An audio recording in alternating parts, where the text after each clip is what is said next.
Hello everyone and welcome back to the channel.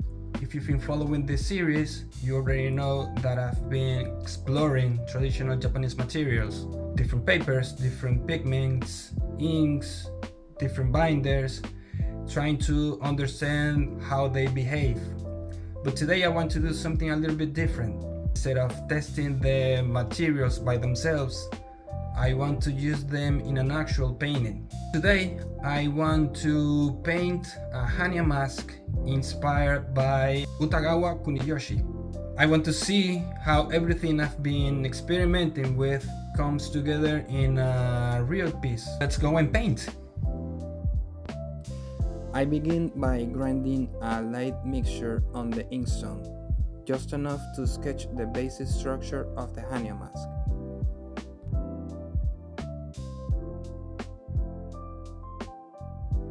At this stage, I'm not thinking about details yet. I'm only trying to establish the proportions, the angle of the head, the jaw, and the placement of the eyes.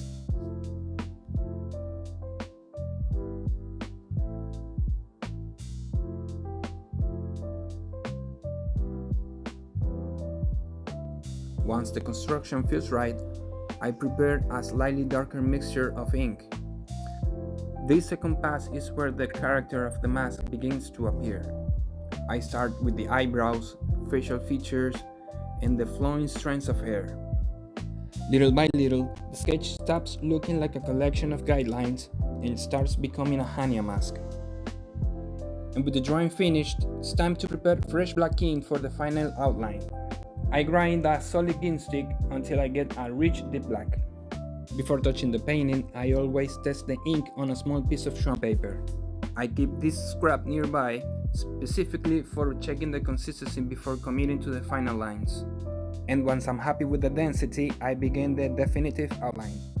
Every line now has to be intentional. The eyebrows, the teeth, the jaw, and finally the hair are all reinforced by clean black ink, giving the mask its final structure. Sadly, part of the recording was ruined because I leaned my big old head too far over the camera, so I had to cut that section out. After the line work is complete, I switch to a larger brush and begin filling the hair with black ink. Using a second brush, I soften the edges to create smooth bokashi transitions, slowly building depth throughout the hair. Once all the black areas are finished, I let the painting dry completely before moving on to the mineral pigments. The first color is red. I place a small amount of mineral pigment into a porcelain dish, add a few drops of fish glue, and mix everything with my fingertips until the pigment is fully dispersed. As always, I test the mixture on a scrap of paper before applying it to the painting.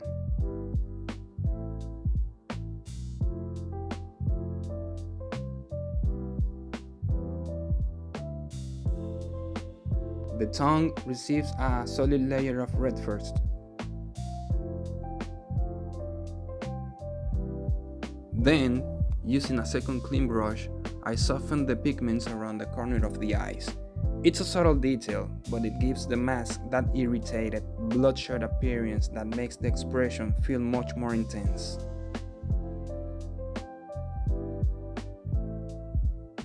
Next comes the earth pigments for the horn. After mixing it with fish glue, I paint the base layer and gently blend the shadows. The horn will eventually receive a second layer, but establishing the first transparent wash is essential. Finally, it's time for the ultramarine blue. It almost looks like a bright blue eye inside a porcelain dish.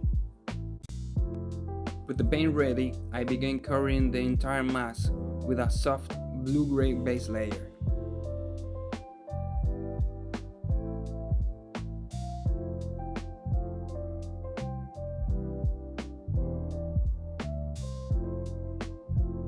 Once that dries, I mix a slightly stronger blue and start building the shadows.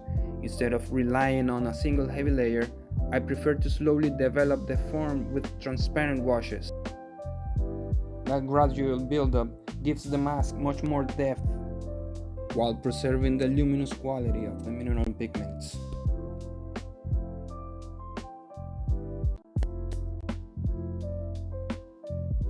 There's something incredibly satisfying about watching mineral pigments come to life after they're mixed.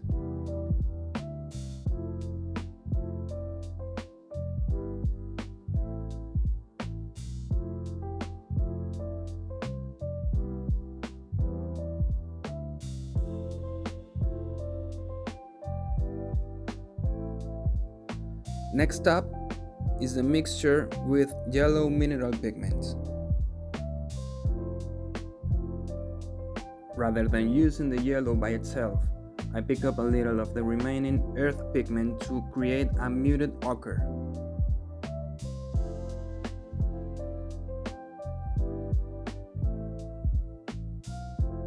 This warmer tone feels much more natural for the teeth and helps them blend with the rest of the palette.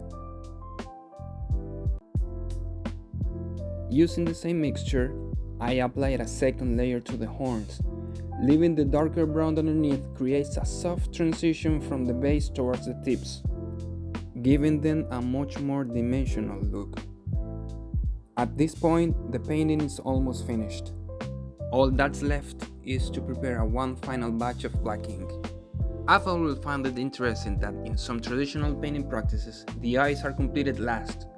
There's a beautiful belief that once the pupils are painted, the artwork finally comes to life. Whether that's symbolism or simply tradition, I love ending a painting this way. I keep the pupils very small to emphasize tension, rage, fear, and desperation. It's a tiny detail, but it completely changes the expression of the Hannya. And with that, the painting is complete.